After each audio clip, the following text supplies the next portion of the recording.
Good evening, everyone. Welcome to the fourth and final. No, sorry. Oh, yeah, that's right. I see it up there. I see it now.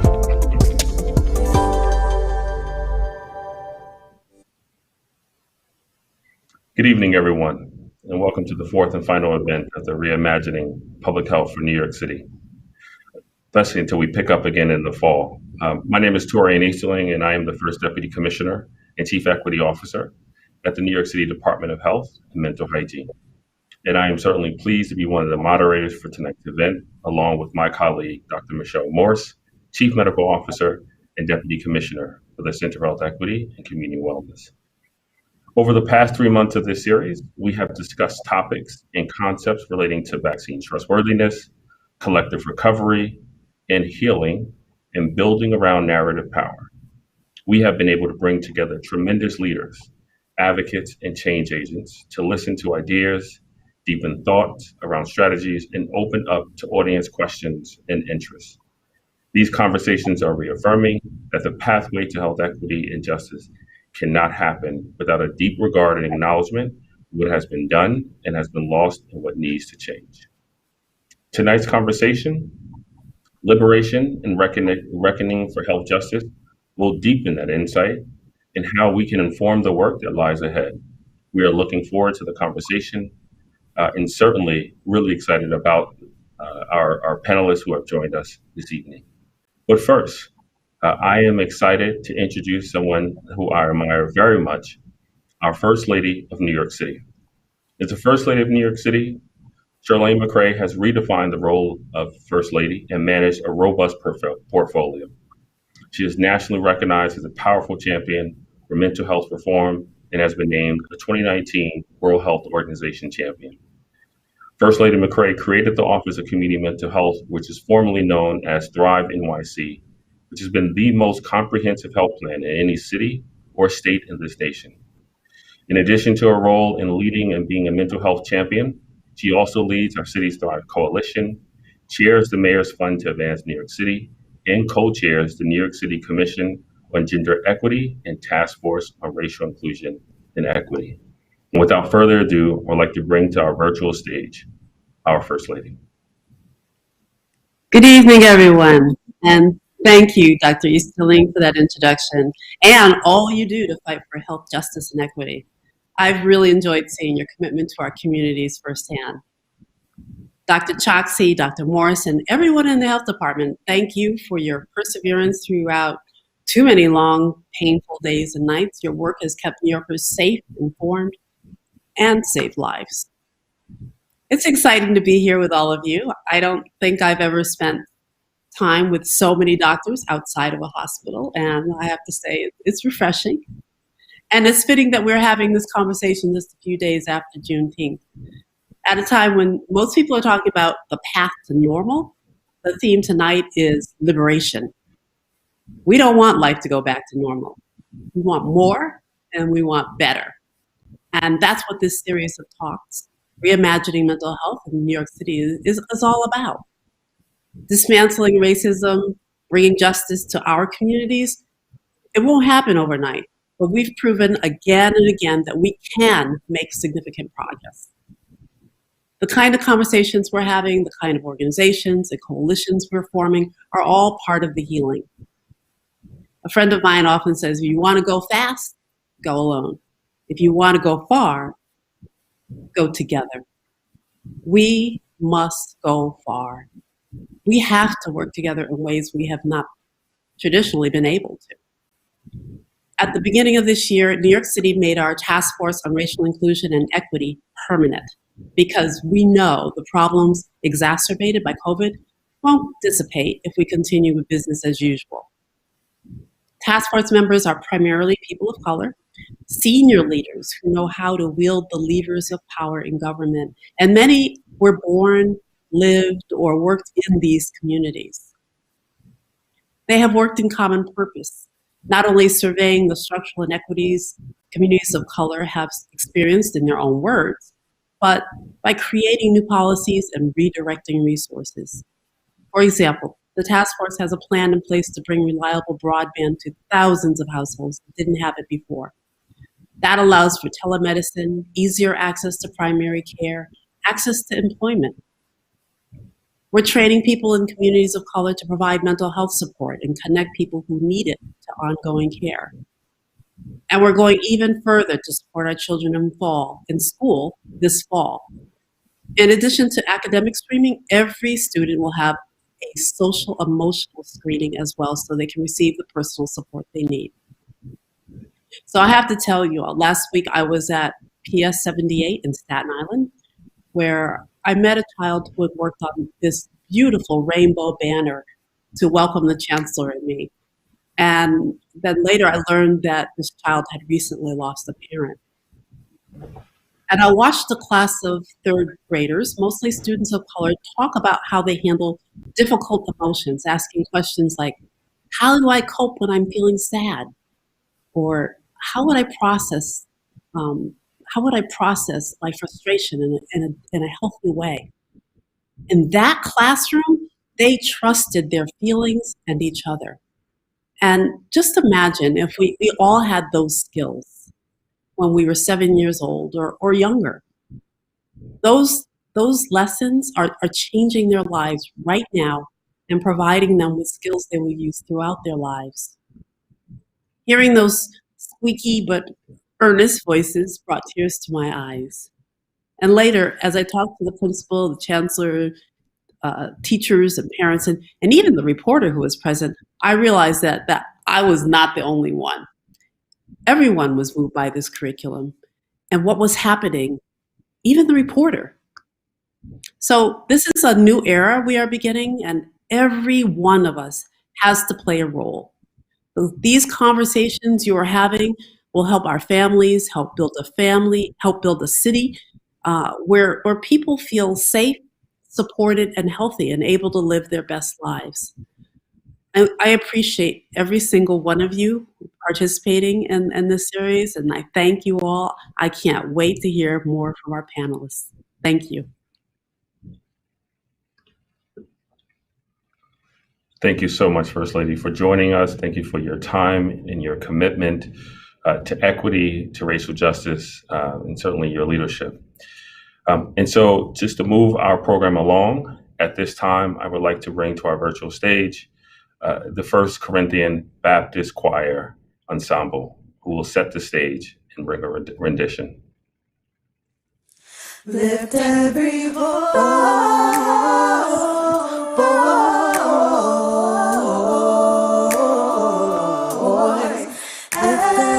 voice and sing till earth and heaven ring with the harmonies of liberty. Let our rejoicing rise high as the listening skies. Let it resound now as the rolling sea. Sing a song full of the faith that the dark past has taught us. Sing a song full of the hope that the present has brought.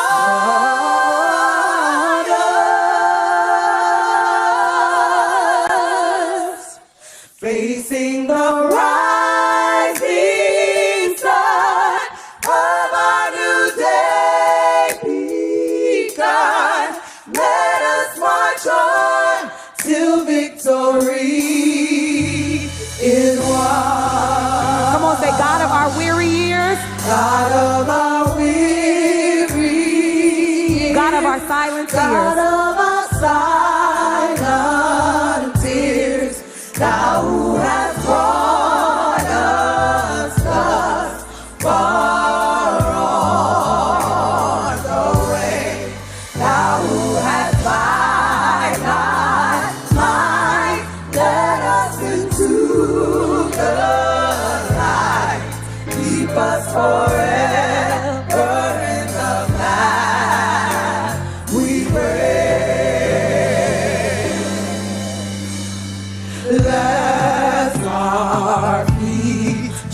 from the places our God where we barely last our hearts. Drunk with the wine of the world, we forget the shadow beneath thy hand.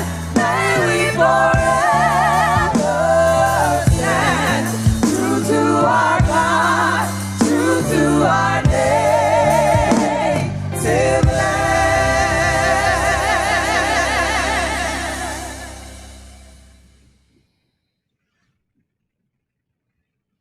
What a wonderful way to open up tonight's event. Thank you so much to the First Corinthian Baptist worship team for that rendition of Lift Every Voice and Sing by two awesome, amazing American composers, James Weldon Johnson and J. Rosamond Johnson. And I think it is so fitting as we engage in this dialogue of liberation and reckoning with health equity and health justice. And so it is really important that we provide this land acknowledgement before introducing our panelists. And so with that, I want to make sure that we are acknowledging that we are gathered on the unceded territory of the Lenape, Merrick, Canarsie, Rockaway, Manticock, and Audesaucy people. I ask you to join me in acknowledging these communities, their elders, both past and present, as well as future generations, and honor with gratitude the land itself. This acknowledgement demonstrates a commitment to beginning the process of working to dismantle the ongoing legacies of settler colonialism. We also acknowledge that Black, Indigenous, and people of color continue to experience and resist the daily impact and reality of years of disinvestment, racism, biased treatment, and oppression. And we are committed to working in partnership with community stakeholders, taking action to eliminate inequities, and protecting and promoting the health of all New Yorkers, like the one happening this evening. This work is really important, and the conversation that we're about to embark on takes courage, but it also takes really bold action to be uncomfortable and make sure that we're having authentic conversations. And so with that, I would like to bring our awesome panel to this virtual stage. First, let me bring up Lillian Payne. Lillian is a director for technical assistance and business development for the National Birth Equity Collaborative, who we have worked with a lot over the years in really addressing Black and Brown maternal health inequities in New York City. And so really happy to have Lillian join us. Lillian, in her previous role as Chief of Staff with the City of Milwaukee's Health Department, really was instrumental in authoring the Wisconsin Public Health Association Racism is a Public Health Crisis 2018 resolution. And she facilitated the resolution adoption in Milwaukee, which marked the first municipality to do so. Welcome, Lillian.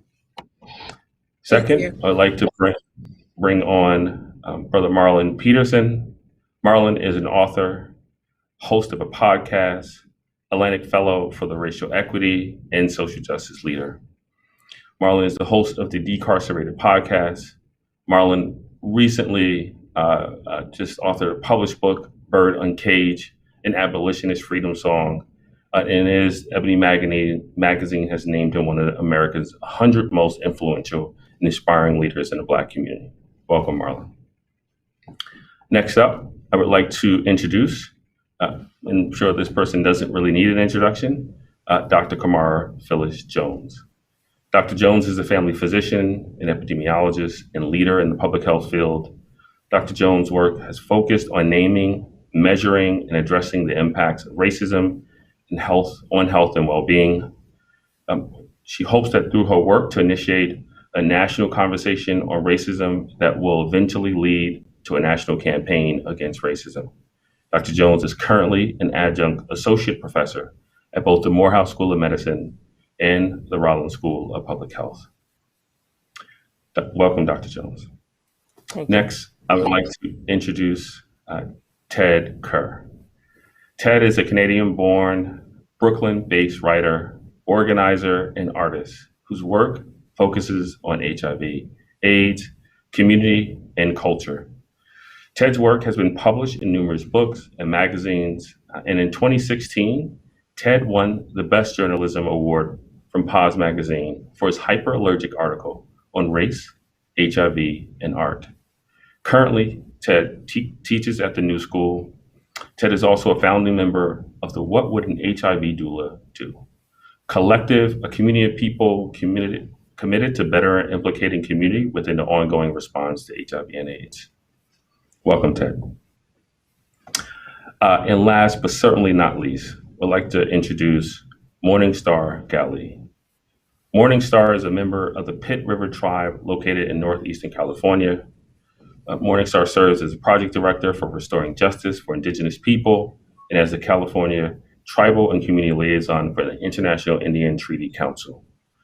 Morningstar is a 2019 Open Society Institute Racial Equity Fellow, a Funders for Justice Fellow in 2018 and 2021, and a Rosenberg Foundation Leading Edge Fellow, focusing on the disproportionate impact of the criminal and juvenile justice systems on Native Americans.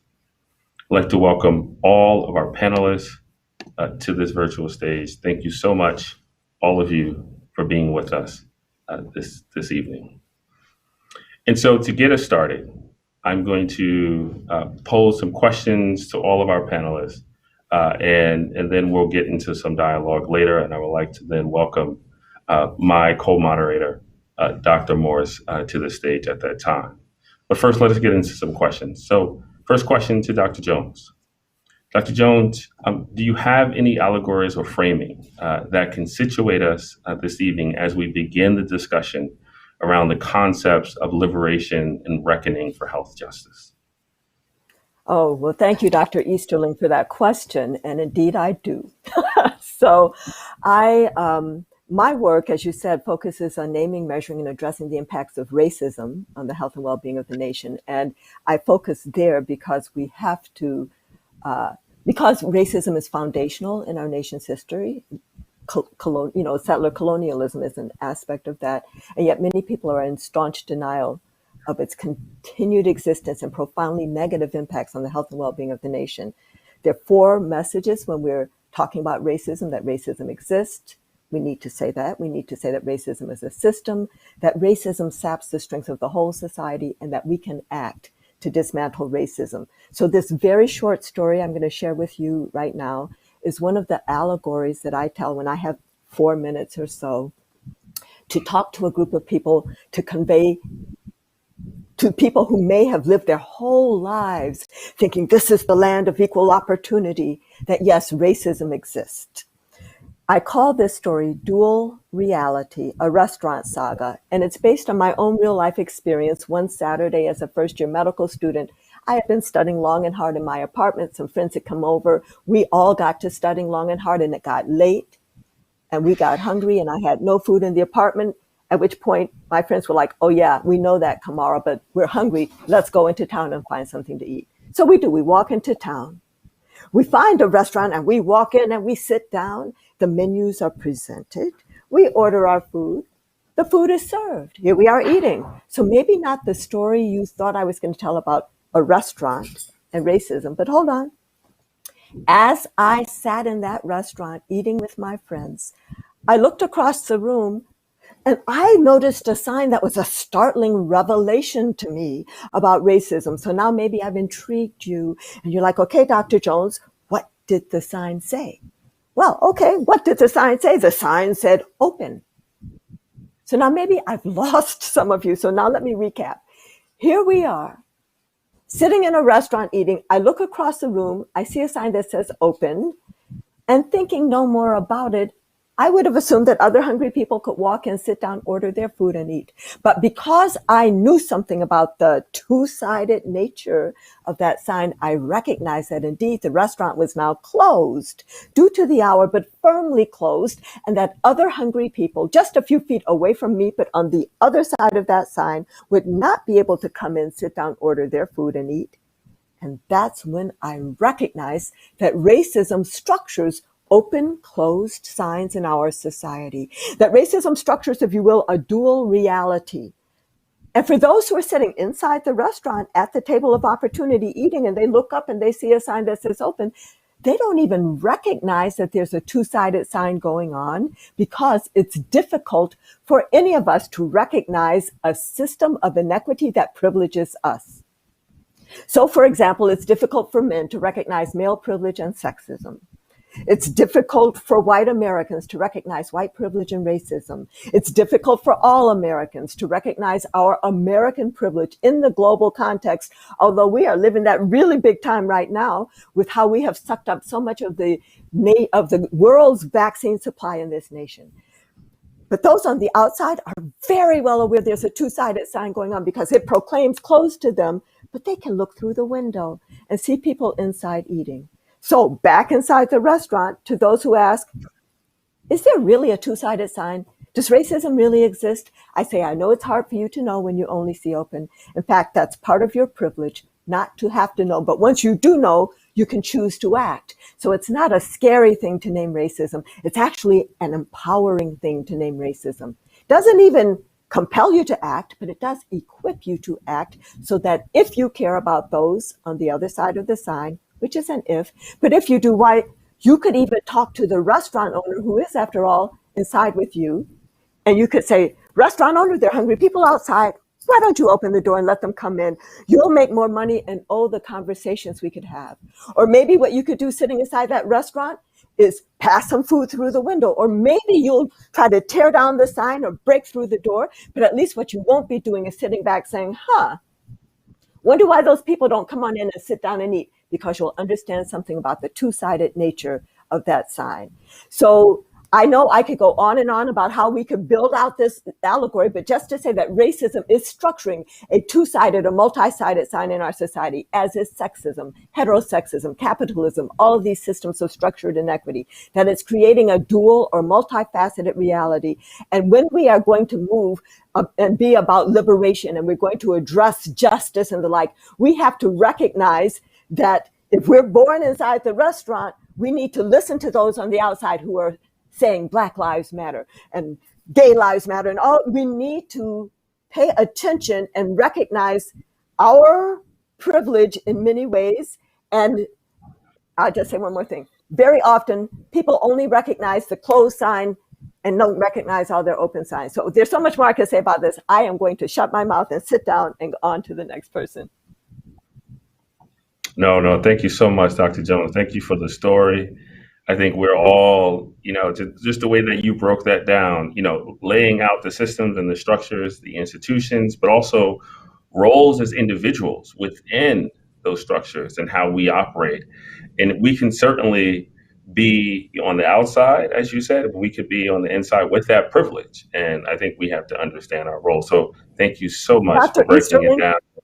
Yes, Dr. Easterling, let me go back through more questions. There's the part that I usually close the story with, but I was so concerned about time. So should I save that, or should I say it now while people have the story in their mind? Just give me some advice. No, go for it. You're going to keep it under a minute? Yeah, go for it. I'm going to keep it under a minute. So all I have to say is that more people in this country are now recognizing that there's a two-sided sign going on. That's important. But if we just say a thing, if we just name racism, right, then in 6 months we may forget why we said that thing and fall back into what I describe as the sleepiness or somnolence of racism denial. So we have to go beyond acknowledging the two-sided nature of the sign, right? And of course, the people inside the restaurant, it's not just a sign, it's the doors are locked, there's a whole system going on. We need to go beyond naming a thing to acting, tearing down the sign, dismantling the lock, taking the door off the hinges. And when we do that, we will not forget why we are acting. So just that. Thank you. Thank you. Actually, I'm so happy that I did allow you to finish that story, because that really sets us up nice for the next question. So I'm going to ask Lillian, sort of thinking about, the way in which Dr. Jones just framed it out for us, and, what can we learn and apply from movements, whether they're in the past or current, that are helping us sort of rip that door off of that institution or that establishment? And like, what are you doing to bring this, these lessons that you're learning to your work with the National Birth Equity Collaborative? Thank you. Thank you for that question. And thank you, Dr. Jones. You are my public health shero. So I think of three particular liberation movements and individuals that stick out associated with those movements. And that's the National Organization for Women, or NOW, Holly Murray, the Student Nonviolent Coordinating Committee, SNCC, Ella Baker. And then for those following the East Conference basketball games right now, our Milwaukee Bucks. Thinking of athletes and in relation to Milwaukee in the Midwestern region, last summer, Jacob Blake was shot in the back 7 times by a white police officer in Kenosha, and how the Bucks took a stance in a long history of athletic resistance. So when I think of liberation movements, I think, and I wear my public health cap when I think of them, I think of urban conditions, the health of children, the mobilization and response to the condition of health, and how this all equals the advancement of population health and real power in social movements and political action. And my contribution as emerging leader in public health, and what I will be doing in my role with the National Birth Equity Collaborative, is what I've done in Wisconsin. And that's helped put Wisconsin on the map around declaring racism a public health crisis. So as someone who has been in a room and at tables being an only, and seeking a sense of community, and wanting to create space, and wanting to create collective power to be a disruptive innovator, right? You learn the rules, you learn the tradition of public health, you keep in mind the history of liberation movements and wanting to be free, right? You want to be like your ancestors, you want to honor your ancestors, and you want to leave your mark, right? I internalized, be the change you want to see. And with that, during my tenure as the at-large director for the Wisconsin Public Health Association, my visionary leadership, because you can't do it alone, helped to change how a membership-based organization develops the workforce, the emerging workforce, around speaking race to power, and thinking with innovation around talking about concepts of privilege, power, and whiteness, and how that set the tone and set the stage for the city of Milwaukee and Milwaukee County to do the same thing pre-pandemic, and then during a pandemic to be the first jurisdiction in the nation to have a dashboard telling our story, disaggregating data by race and ethnicity, which informed our community response and action plan. And I hope to do the same with net impact. Just add to the momentum. No, that's great, and thank you so much for all the work that you have done, and really just sort of setting the stage for so many other jurisdictions to come behind you. There are now, over 200 jurisdictions that have put forward and taking on an action, as you have just described, sort of declaring racism as a public health crisis. We have certainly done so in New York City, declaring it, but I think even more important, the committed actions, the steps that you in Milwaukee have taken to make sure to really embed this into your operations and your work, I think is really, really important. I did not want to miss that point. All right, so I know that I have to really keep us to time, so I'm just going to move on, and I'm going to bring up Marlon. Next question. Marlon, how does reckoning with past and current injustices, how does that really unfold as we're really dealing with inequities? And I think it's really important as I'm digging into your book, and I really appreciate your memoir and how you're really setting a stage for a state that we can talk about abolitionists. And so if you can talk and put into words how language really could be used to really bring these ideas to life, and we can vision this reckoning in a way that gets us to liberation. Yeah. Thanks for that. Thanks for the question. I'm also honored to be a part of this conversation here today. A couple of things. A couple of things that come to mind is, so I chose to say, like, part of my background is also being a violence interrupter here in New York City. That's kind of like where I earned my stripes. And a lot of my work is revolved around working with young folks in communities. And most of my who's experienced a lot of the same things that our young people experience today, I experienced as a kid, and that's where the memoir comes from.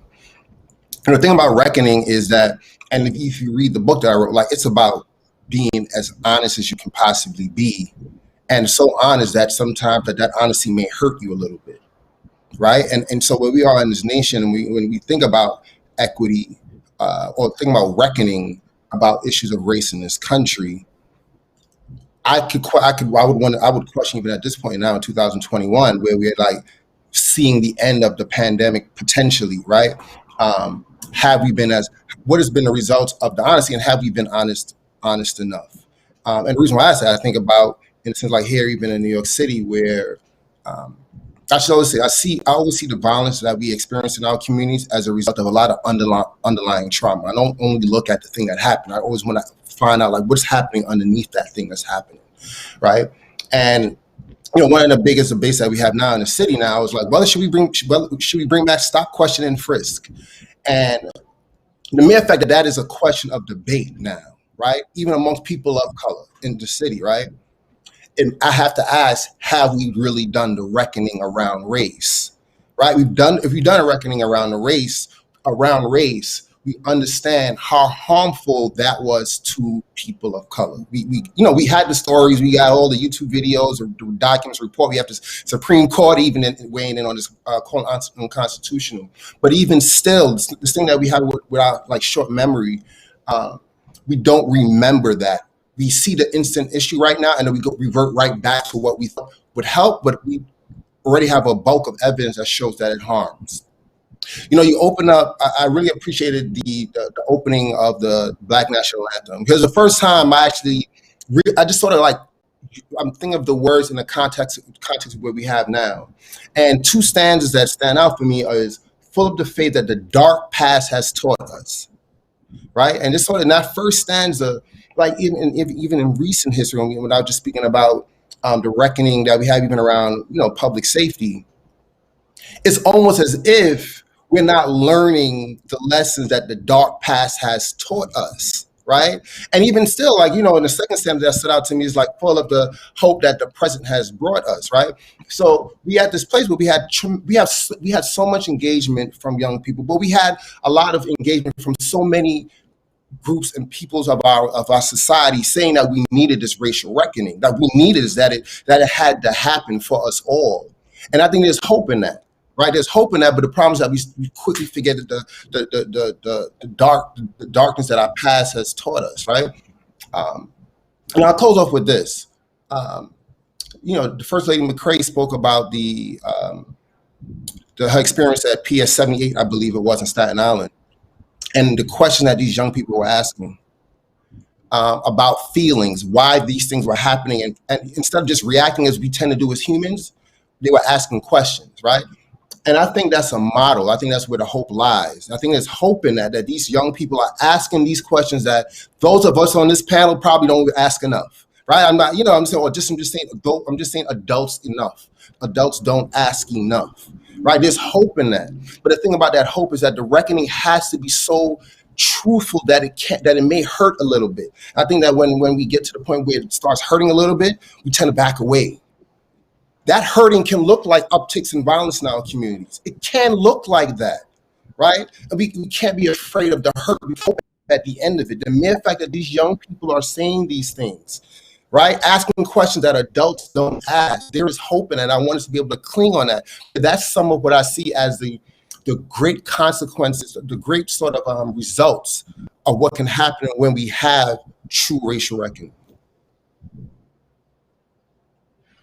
Thanks so much, Marlon. Yeah, no, I think those are all good points, and certainly appreciate the way that you're framing how we have to deal with this reckoning, right? And the pain that we can experience upon ourselves, but also the pain that we can cause loved ones or, folks in our circle. And I know that, you really, deal with this in your book. And I think that is, certainly something that, as we were talking about from the very beginning, like we have to be bold and courageous enough to have these conversations.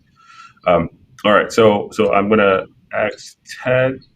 Ted, can you share your thoughts about how we could break cycles of oppression on a systemic level? How do you bring this into your writing, into in the arts that you create? Thank you for that. And it is such a pleasure to be on such a powerful panel.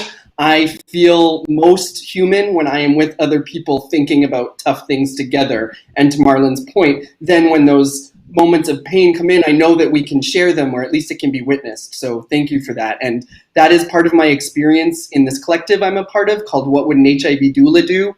And we are inspired by doulas for birth, abortion, end of life, and gender. And with that in mind, we understand that a doula is someone who holds space during times of transition. All those things that I just mentioned are transitions.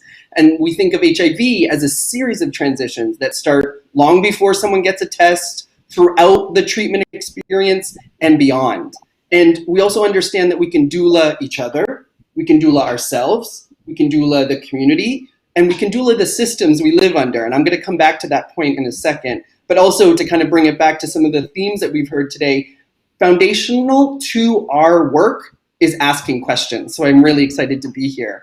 One of the projects that we just finished doing that I think directly answers your question is we curated an exhibition called Metanoia, Transformation Through AIDS, Archives, and Activism. And it featured historic and contemporary stories, including the life-saving activism of two powerful people, Katrina Haslip and Joanne Walker. Both are Black women who were living with HIV.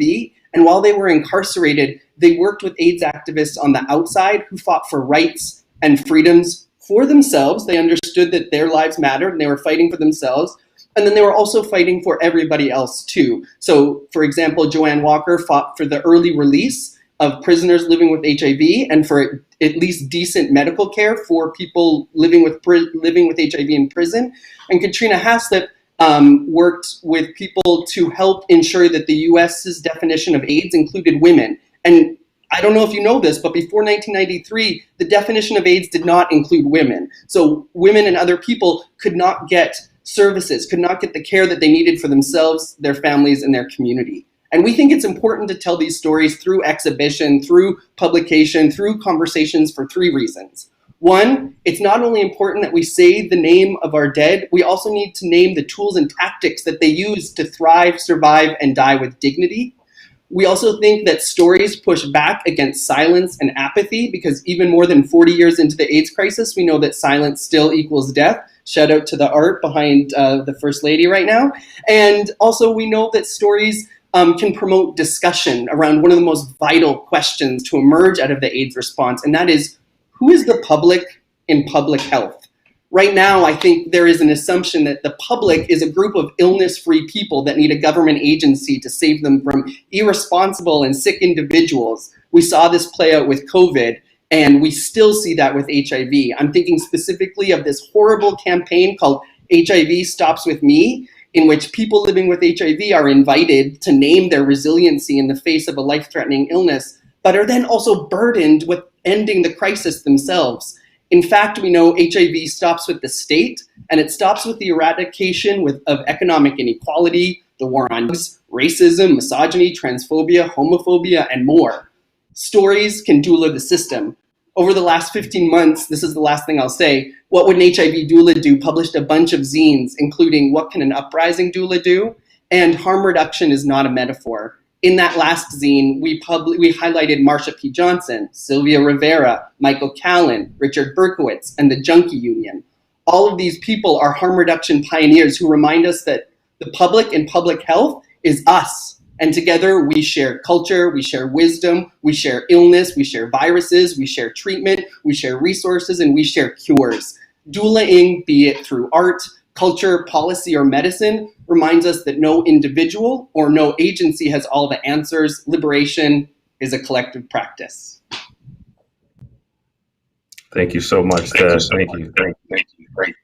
And this is really just bringing together a lot of the themes that have come up in our previous panels around building trustworthiness, around collective recovery, and around using narratives, around storytelling for justice and healing. And certainly, I think, just, things that I've heard, is really just defining, who is within the universe that we're talking about. Like, how are we creating communities, healthy communities, and who really gets to define those structures, define those interventions. I think is really important that we need to make sure that we're very encompassing of all of those actors and stakeholders and partners to really create. And I'm saying create because I just remember one of our previous panelists, Gabriel Torres, really talking about we're all creators in this space, and we really have to make sure that we're using our skills and our talents to create spaces of healing for all. So I thank you so much for lifting up those points. All right, so I'm going to ask Morningstar to help us close out this segment. And I think that this really sort of connects to a lot of the themes that we've already heard in the work that we're trying to do. But Morningstar, if you can sort of talk about the moment that we're in and really define it. Do you think that this is a turning point for justice? Do we see this moment as different from any other period that we've seen past movements go through, or our forefathers and foremothers go through? What are we seeing now? Chimi Sanwi, thank you so much for having me on. I just want to acknowledge that I'm on the homelands of the Nisenan, Miwok, and Maidu peoples. It's an honor to be included with all of you today. I want to share that this is absolutely a turning point for justice, that we are at a time of truth-telling, we are at a time of healing, we are at a time of reckoning, of truth and reconciliation. And although there's a lot of work that needs to be done, that even having these conversations, even having the land acknowledgements, where there has been so much erasure and invisibility of Native peoples, that we are at a time now. I would like to ask to take it a step further and acknowledge that there needs to be also, including the inclusion of the Native peoples. And so acknowledging the land, but acknowledging us as living beings who still exist on the land, who are still very much here and present, and not just speaking of us in the past tense, because the Lenape people still live very much within the New York territories and are alive and are thriving.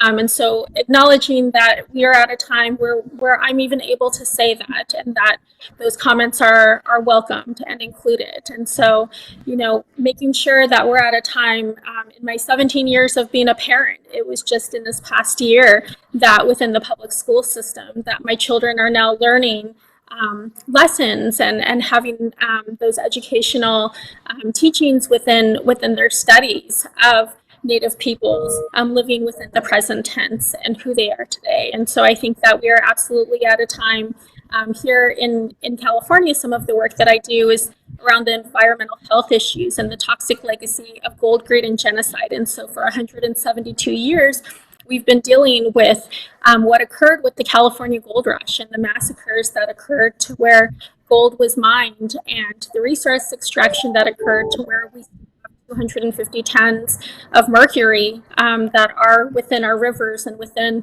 our lakes and within the Bay Area. And so those environmental health effects that we're able to deal with at this time, we're able to call on the EPA and call on the BIA that are responsible for the cleanup of that, and to call for the environmental health and equity within our tribal communities. Thank you.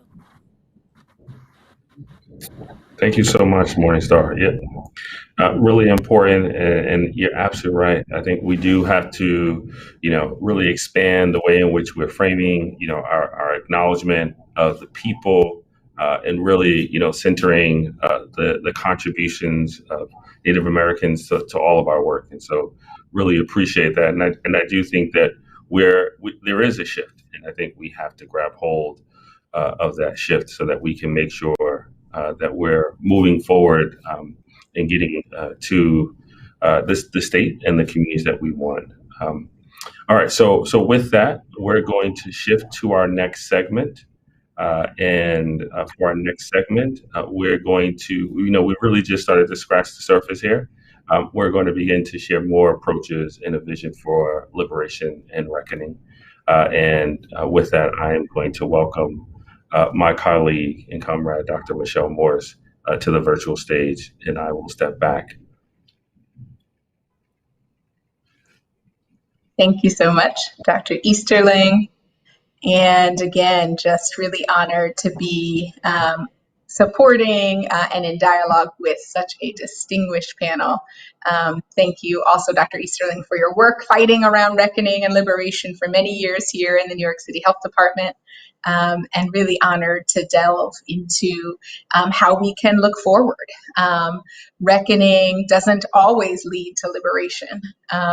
And I'm really, really interested in going a little bit deeper with all of you in this round of questions and dialogue about what the path forward could look like. We know that not all of it is up to us, but what it could look like. So I want to start with Dr. Jones, actually, and ask a follow-up question based on the powerful, infamous, compelling two-sided sign allegory that you jumped off with at the beginning of this conversation.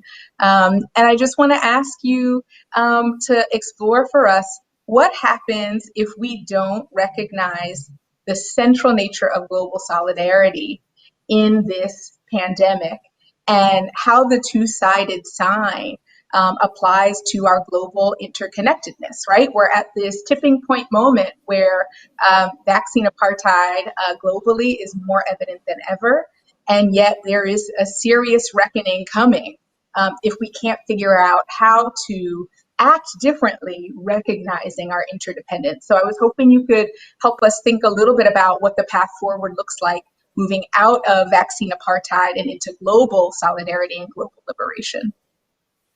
Well, thank you. And that's a huge question, Dr. Morse. But so honestly, right now, within the United States, even though within the United States, we're, there's racism and there's all this stuff, we right now are hogging up so much of the global vaccine supply and don't even recognize that we feel entitled. It's because of our narrow focus on the individual that makes systems and structures invisible, this myth of American exceptionalism. What we need to do is to recognize that in this instance, the US being inside the restaurant and feeling safe and just mildly interested in those on the outside have to recognize that our vaccines are not going to save us. Our wealth is not going to save us, because as long as the pandemic is raging anywhere, this is a pandemic. We are all in this together. We cannot cut ourselves off from other people. And even at the very most selfish level, every time the virus replicates, then it can mutate. We're already mildly worried about the Delta variant that arose in India, is becoming predominant in the UK and now and rising in the US. But then the next sentence that you hear newscasters say is, but the vaccines that we have are good against the Delta virus. That is not the question. As people are dying, we need to care about all of us, right? We are losing the brilliance and the strength and power of so many around the world. And then if we feel complacent, then the epsilon variant, or maybe the gamma variant or whatever is going to come and burst through our vaccines. So even if we were just being selfish, then we need to recognize that a global pandemic requires global action. So beautifully and powerfully stated. And I went a little off script, so thank you for coming up with such a clear and compelling vision for how we move forward. And thank you again for those comments. I want to move to Lillian Payne with the next question about where we go from here and what liberation could offer, what a vision for liberation could offer. And Lillian, again, just a huge appreciation to you for your foundational work, really putting forward a declaration of racism as a public health crisis for the first time in 2018 in Milwaukee, Wisconsin. And as was already mentioned by Dr. Easterling, the ripple effects of that bold and courageous action across our world, not even just our nation. I'm connected with colleagues in Spain who are able to pass a declaration based on yours, really, again, declaring racism a public health crisis. So you have launched a global movement for declaring racism a public health crisis. And I'm curious if you could describe for us what it would look like if declarations really happened at scale globally. Not beyond the 200 jurisdictions that have already made these declarations. What would happen? What would you imagine? What could you see for this world if we were able to really make the declarations, not declarations, but actually foundational policy across this country and across the world? How would that get us closer to a vision for liberation? That is a wonderful way to hope and dream, right? To practice Octavia Butler's belief of predicting the future. And when I think of what that would look like, I want to start out by saying there's a true sense of community. Like Ella Baker said, who are your people? You know who your people are. We think of people and community as what we're born into, or our chosen family. So in the sense that people can truly embody what a global family is.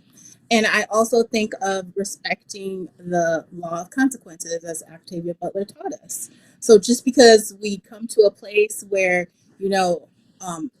we've achieved equality through equity, that doesn't mean there aren't consequences from race neutral policies that have existed, or that we are rebuilding and reimagining upon a foundation that's centered in white supremacy.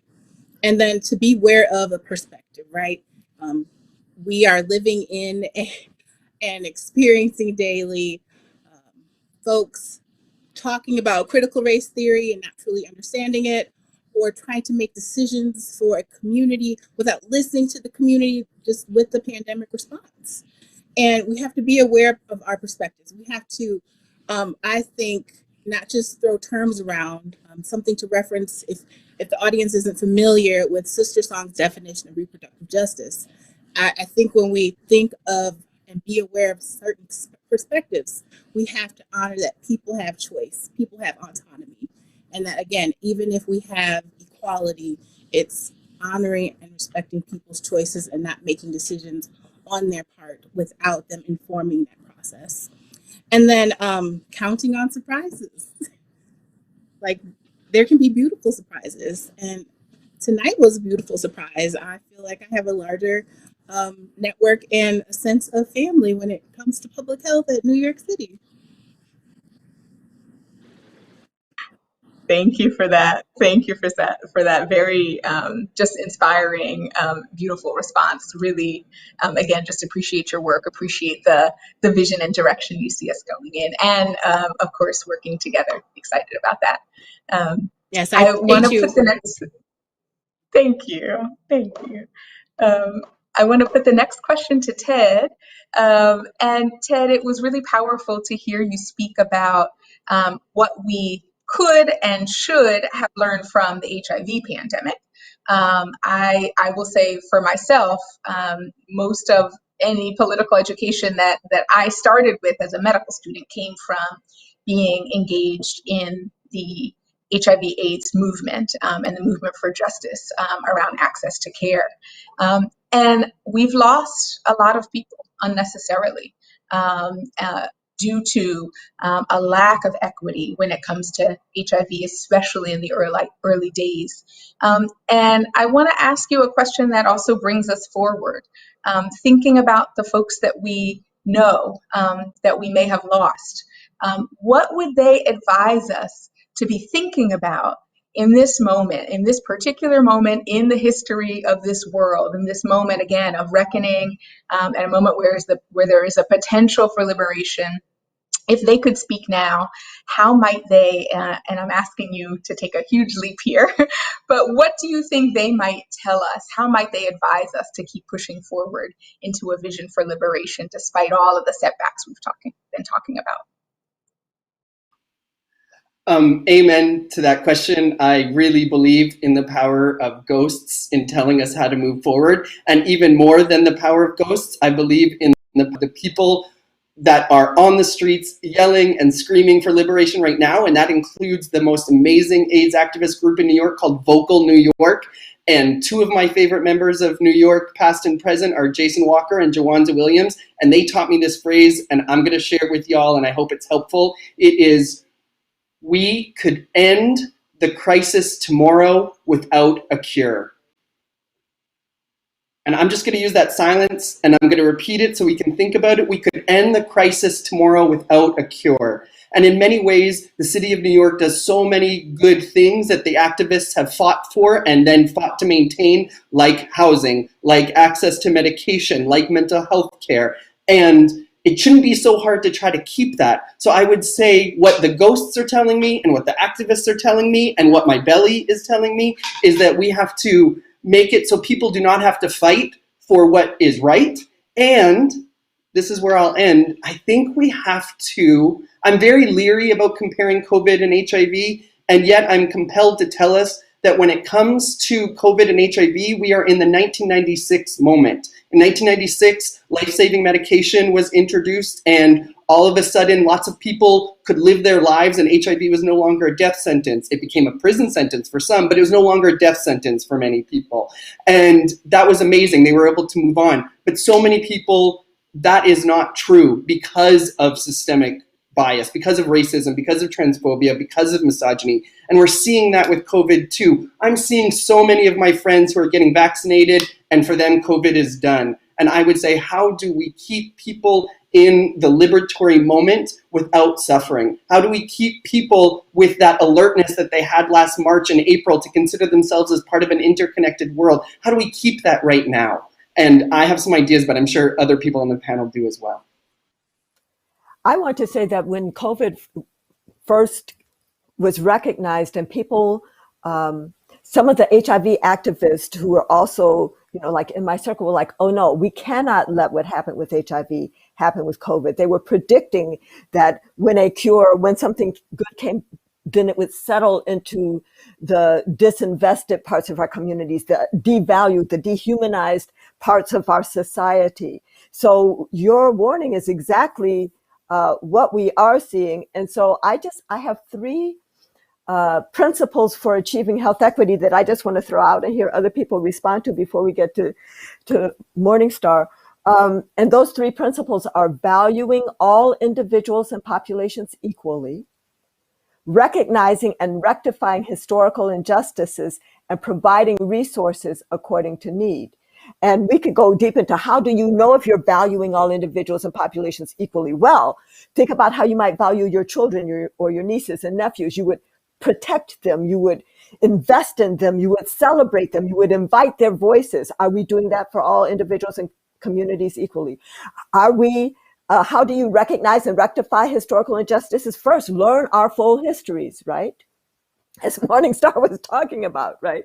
And as so many of us recognize, and this whole push of the, against critical race theory, when really they're saying we don't want to talk about our history as a nation. We don't want to talk about racism, white supremacy. We don't want to talk about any of those things.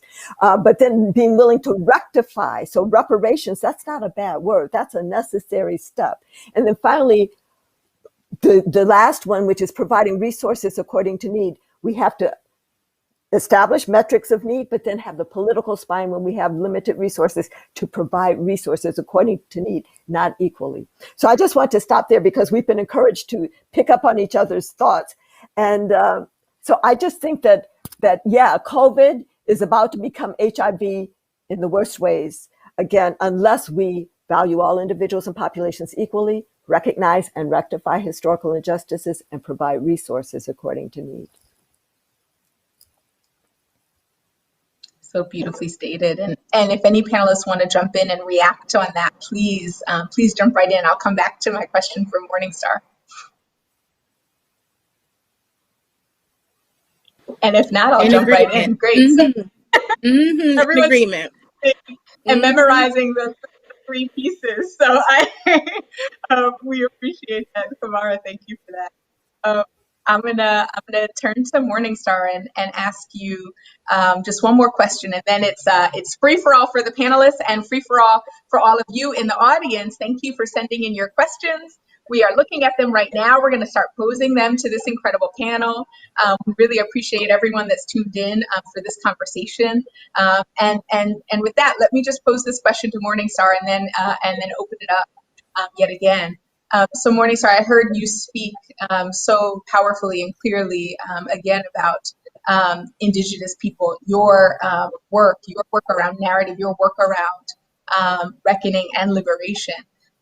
And I wanted to ask you if you would be willing to share a little bit more with us about how our history gets us to liberation. And I'm thinking of the book title of Nick Estes, Our History is the Future. And it resonates really powerfully, I think, with the work that you were describing, the approach that you take to the work of social justice and equity. So are there things that you think we need to be reminding ourselves of about how our history gets us to liberation, how our history reminds us of what liberation looks like? Absolutely. I think a lot of it was just mentioned in the past segment in terms of our collective values as Indigenous peoples, in terms of thinking of ourselves outside of the individual, of thinking of how Indigenous methodologies are evidence-based. And we know that because we're here and we've survived pandemics, we've survived biological warfare, we've survived, onslaught. And so, thinking of it in that way, that we need to ensure that our traditional values, that our practices, that are very much all of these lessons from the pandemic, from this past year, of not taking more than you need, of looking out for one another, of ensuring that our most vulnerable populations are looked after. That is how we will survive. That is how we will get through these most difficult times. And it's not anything that's new. It's not anything that, is, has been forgotten, but it's very much continuing on this ancestral memory and this ancestral lineage of truth telling, of living and walking within our truth and within our power, and within remembering our solidarity with one another. And that is how we were able to survive at times, is that through our communities and through being able to help and support one another is the way that we were able to get through so many difficulties, historically and present. May I jump in with an amen on that, and to say that the values that you're talking about are not the predominant kind of Eurocentric, what I would call white values that are guiding so much of how things happen in the United States today. So I just want to list, and would love people to bounce off of these. I have identified 7 values targets for anti-racism action, or the 7 social delusions that undergird the intergenerational transmission of racism denial, or just 7 barriers to achieving health equity. The first is our narrow focus on the individual, which is completely not an Indigenous value, but it's the white value that is the national value. This narrow focus on the individual that makes systems and structures invisible or seemingly irrelevant, and even separates us from our power. Because if we're thinking, what can I do about racism or COVID or anything, then we are missing the point. It's like, what can we do? Understanding the power of collective. The second is the fact that we're ahistorical and we act as if the present were disconnected from the past, and as if the current distribution of advantage and disadvantage were just a happenstance. The third is our endorsement of the myth of meritocracy, that if you work hard, you'll make it. Understanding, yes, most people who have made it have worked hard, but there are many other people working just as hard or harder who will never make it because of an uneven playing field, which is structured and perpetuated by racism, sexism, heterosexism, capitalism, and the like. The fourth is our myth of a zero-sum game. If you gain, I lose, which sets us up in competition with one another, it masks the cost of inequity that racism and all these other systems are sapping the strength of the whole society through the waste of human resources, and it hinders efforts for us to grow the pie. The fifth is our limited future orientation. The parts of the future that we can touch today, each of us, that will hopefully survive us, are the children and the planet. But in this country, we have, in the white framework of this country, we have disregard for the children and a usurious relationship with the planet. The sixth is this myth of American exceptionalism. We even call it American exceptionalism, not U.S. exceptionalism. We've taken Canada, U.S., Mexico, all of Central and South America and claiming American to be us. But that we are so special, so unique, so ordained by God, which makes us feel entitled to have so much of the vaccine supply right now in this nation. And it makes us unwilling to learn from other nations. The seventh is white supremacist ideology, which is actually the first, let's be honest. That is the foundational one. But this myth that there's a hierarchy of human valuation by race so there is no such hierarchy, but the myth that there is, and that the further myth that if there were, that would put white people at the top as the ideal or the norm, which gives many people who are living as white a sense of entitlement. It results in the devaluation and dehumanization of people of color, and fear at the browning of America that's underlying a lot of our political divide today. So I just appreciate what you described as, yes, of course, we have these values that have protected us for centuries, for millennia. And in this country, we are disregarding the wisdom of our indigenous people. We are disregarding everything that we could learn, and we're just marching off this cliff. But the ones who are leading the march off the cliff feel like they're going to be escaped up into Mars, or they're going to jump on a spaceship, in a minute. So people do not understand that we really are all in this together. Okay, I've been speaking too long again.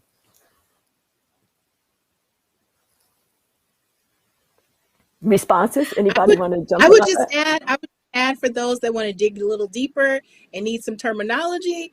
What you just shared, Dr. Kamara, was types of power. And you talked about racial fallacies and the frames of colorblind racism. So if you need to dig a little deeper, do a Google search on those terms and learn some more. Absolutely. Absolutely. No, I think there is so much to unpack there. And in fact, that's kind of why I want to bring in a question from the audience. This question, I think, goes exactly to the heart of what we've been talking about, and also takes us from the analysis of the challenge and into where do we start? And I know I've heard all of you in various forums speak about how do we chip away? What's the first step? How do we actually get into this work? So this question comes from Jocelyn Warren. And the question is, health justice is so big. Where do we start? How do we start? And I think it's just such a fundamental question in this work, especially when we're talking about huge things like reckoning and liberation. So I'm curious, whoever feels so inspired to jump in and share thoughts about, how do we start? What's the first step for those of us who are looking to take a first step? How do we start in this work when health justice feels so big and so hard to chip away at? I have an idea, so I'll start. Oh, okay, go ahead, Ted. Go on. Okay, I would say that you've already begun, right? By asking the question, you've already begun, and that hopefully takes away some of the pressure. And I would say number two, remember that you're not alone. And I think, as has been said many times on this panel, you do not have to begin. There is an invitation somewhere in this world for you to join in. And I would say the next is love. We begin with love. So I got involved in HIV because the people who were slightly older than me that I thought were cool or I thought were sexy were doing HIV work. And so if I was ever going to get a boyfriend, if I was ever going to have the adult life I wanted to, if I wanted to love myself and love my community, I was going to get involved in HIV. And then through that, I learned that HIV is an intersectional issue. And so I learned how to love myself more, and I learned how to love everybody else more. And that has been my road to health justice work. I also want to pick up on Lilianne's work and in sparking these now at least 207 declarations that racism is a public health crisis across 36 states and counting. That those declarations are a stake in the sand, right, of cities, so city councils, county commissions, 10 at the state level. This is important work. But as I said, naming a problem is essential if you're going to address the problem, but it is necessary and insufficient. We must move to action. So an examination of those 207 and counting racism declarations gives us, a sense of where other people have started. So some people are investing in the work that is already going on in communities where people are trying to solve their own problems. Some people are trying to bring new voices to their decision-making tables.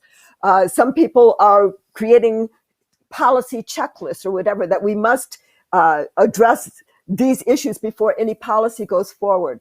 So I think that that's a good start. But for me, the first step is either if you find yourself at a decision-making table or you're setting one, to look around and say, who is not here, who has an interest in this proceeding? And then your job is not just to represent their interests. Your job is to create space, to find them a way to the table. So that, because who's at the table then determines what is on the agenda. It undergirds the values that are going to be expressed. So of all of the who, what, when, where, how, and why of decision-making, the most important thing to me is who's at the table. And for those of us who are outside of my little, dual reality, outside the restaurant, we need to know our power. We need to recognize that action is power and that collective action is power. So we actually don't need to sit around and wait to be invited at decision-making tables. We need to create our own decision-making tables. So, there's a lot in that. And I want to hear other people. I'm so sorry. Don't apologize. Don't apologize. Oh, please go ahead, Lillian. Absolutely. I would just add to that I'm sorry, getting a phone call. Again, another resource, the Management Center. If you all haven't heard about it or have experienced it, I highly recommend it. And they've identified some choice points in collaboration with Race Forward. So 3 things to add on to what this illustrious panel has already presented is to ask yourself, when you're at a decision-making table or if you're creating one, who is this process or policy serving? Who is this building power for? And who benefits the most from whatever those outcomes will be that this table is going to create? So clear and simple, right? And that's the thing, right? If you're in a place where you're taking a first step, thank you for that direction. Thank you to all of you for that. I do want to put forward another really awesome question from the audience, if you guys don't mind. I know that there's a lot more to say, so feel free to interrupt me and stop me. But I think this is a great question that really gets at what was just described as well, and also gets us grounded in what it means to push forward in a liberatory framework. And it's a question around silos. And this question is from Lewis Wesser. What are the ways we can break down organizational silos in public health, especially in low resource environments? And again, it's one of the most important steps, I would say, in building an intersectional framework and building an intersectional team for change, for sure. So curious if you all have any thoughts about how we get out of our silos, and love, of course, that we're not all public health on this panel. So that helps us as well to put the mirror up and think about how we do that.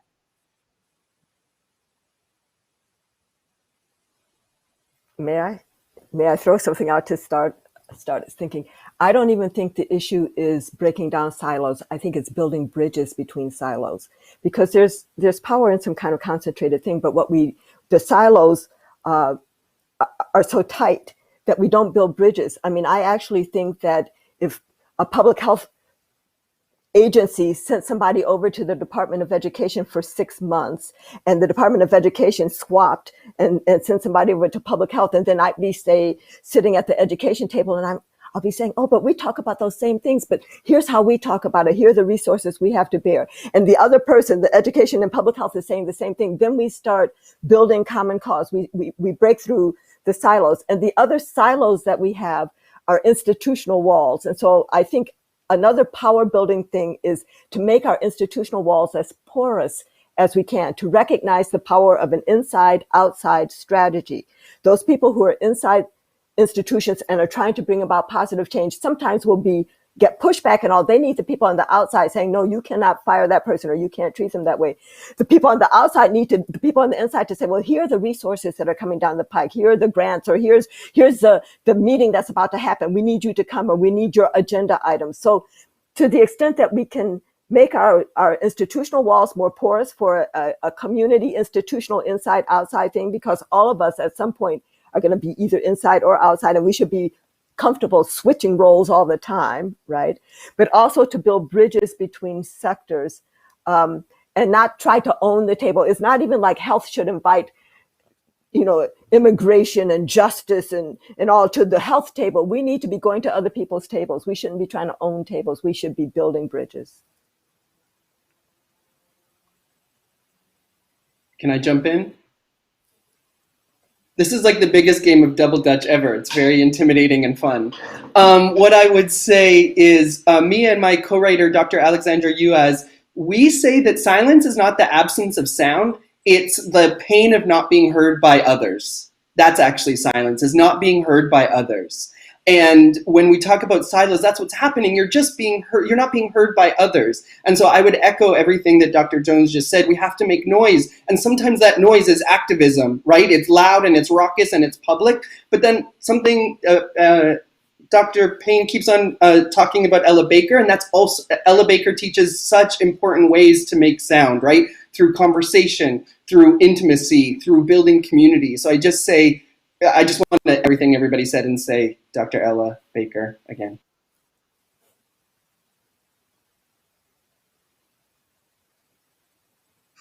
Beautiful, beautiful. Well, there are many more questions. I want to hear Morningstar. Yeah. I want to hear Morningstar. I want to hear whatever's on your mind as you're listening to this, because you're sitting there and there's so much wisdom in there, and so whatever's on your mind, I want to hear. I'm just soaking it in, honestly. Thank you so much for this conversation. I just feel like it's so rich, and I'm not directly in the public health field myself, but working in environmental health and working to address equity and the issues within our communities, both tribal and intertribal. And so I'm thinking about, our communities here within our reservation lands that do not have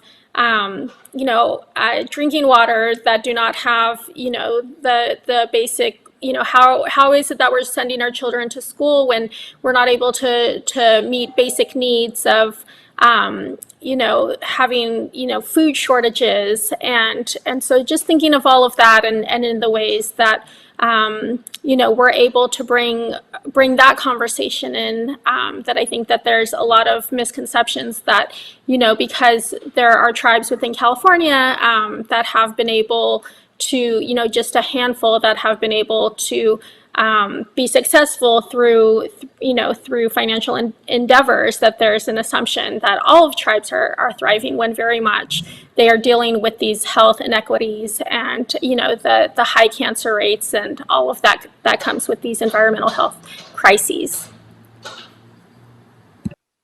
Thank you. I'm sorry to have put you on the spot, but I just wanted to know what you were thinking. Absolutely, absolutely. And I think that that's a perfect segue to just asking each of you for a final thought, a final, 20-second or less thought. And I'm going to ask you a question that's impossible to answer in 20 seconds. And I'm going to put it forward anyway, just to close us out. I really, again, just appreciate all the wisdom, all of the inspiring thoughts and reflections, and the framing that you all have shared around what some of the paths forward in this work out of this moment into a liberatory framework could look like. So final question for each panelist, and I'm going to kind of go in the same order that I asked that round of questions in. I'm just going to ask you to share your thoughts on this question of what's one thing that you think we need to reimagine for public health that centers racial justice, equity, and community power in this particular moment. One thing we really need to reimagine. And again, I know you could write a book about it, and some of you have, but if you could share kind of one thing that comes to mind, would appreciate it. And Dr. Jones, I'll take it to you first. Well, the one thing is to recognize that all children are our children. So there's no such thing as my children versus your children. So I think that we need to invest. Well, I have a 4-part policy agenda. And the 4th one is to invest in children and their families so that the phrase disadvantaged child will have no meaning, that there's no possibility of a child either being born into or finding themselves in disadvantage. I just want to say in the rest of my minute, the other 3 parts of my policy agenda are reparations to descendants of Africans enslaved in the U.S. and full honoring of treaties with our indigenous sisters and brothers. That's 1. Decarceration or abolition is 2. And then the 3rd one is massive investments in communities of color. So this is specifically to communities of color, Marshall Plan types of investments around housing and environmental cleanup and education and green space and businesses and wealth building and all. And then the 4th is massive investments around all children and their families. Beautiful. Thank you for that.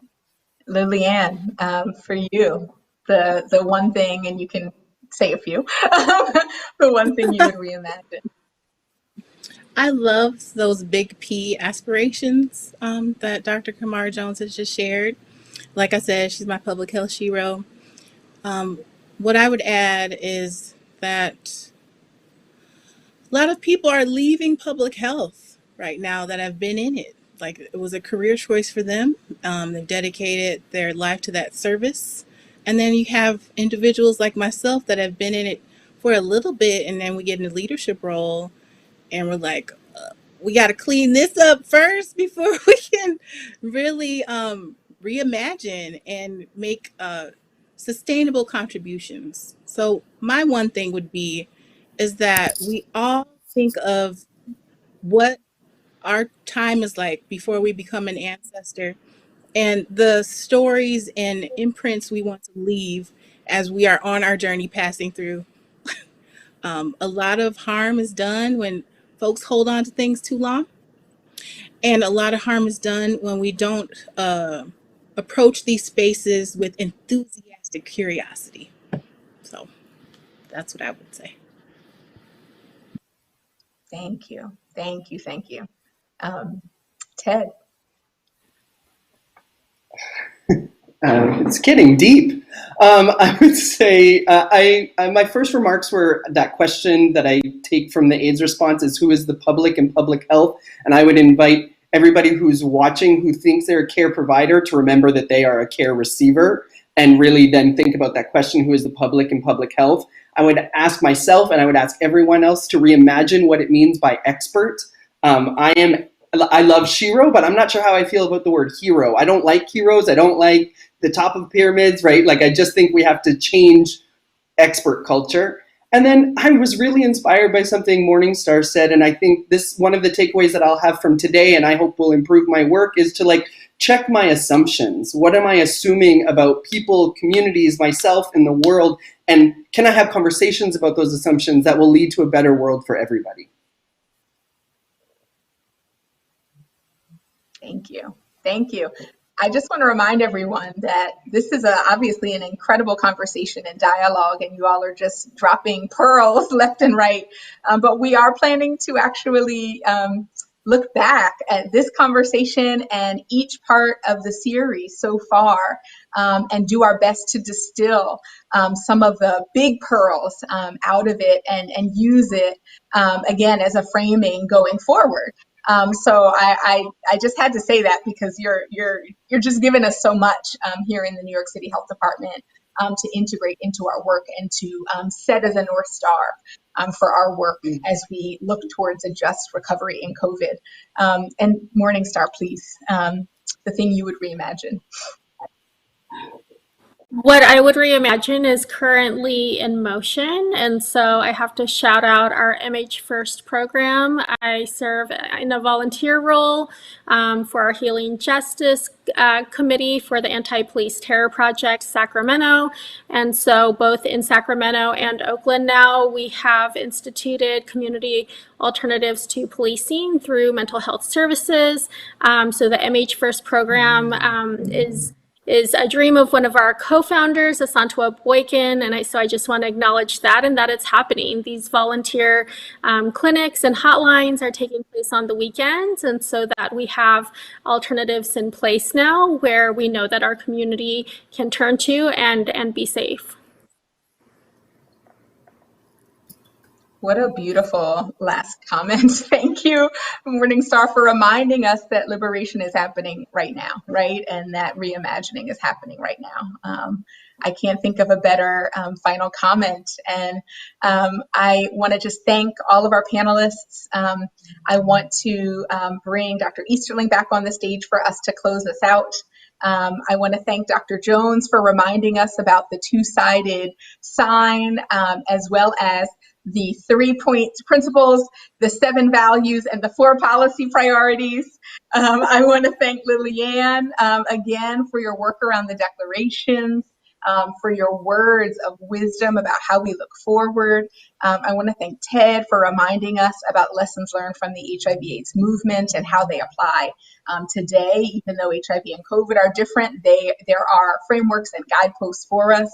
I want to thank Marlon, who's no longer on the screen, but who reminded us that reckoning and liberation can be painful and that we have to keep building up our emotional, psychological, and community muscles to get us through these phases. And to Morningstar, again, I mean, I can't summarize your words, but reminding us that history is present, history is future, and that reckoning, reimagining, and liberation are happening right now, and we're all a part of it. So thank you to all of you as panelists.